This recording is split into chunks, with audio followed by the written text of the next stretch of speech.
नमस्कार मंडळी. आम्ही कुठे बाहेर प्रवासात निघालो की रस्त्यावर ज्या आमच्या समोर किंवा मागे गाड्या आम्हाला बऱ्यापैकी दिसायच्या, त्या प्रत्येक गाडीवरती म्हणजे काय म्हणाल तुम्ही, जर 1-2 गाड्या सोडल्या तर प्रत्येक गाडीवरती दिसणाऱ्या स्वामी समर्थांचा लोगो असायचा.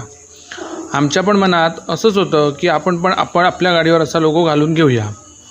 आम्ही बांद्याला गेलेलो काही कामानिमित्त आणि येताना माझगाव गुलाबी तिठ्याच्या तिथे बघितलं तर ते रेडियमवाल्यांचं दुकान चालू होतं.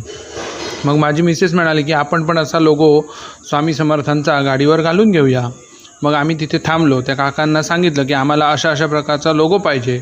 जसा आम्ही त्यांना सांगितला तसा त्यांनी लोगो कम्प्युटरवर तयार केला. रेडियमवर तो लोगो कटिंग केला आणि आमच्या गाडीवर व्यवस्थितपणे घालून दिला. तुम्हाला आमच्या गाडीवरील लोगो कसा वाटला ते तुम्ही कमेंटमध्ये जरूर सांगा.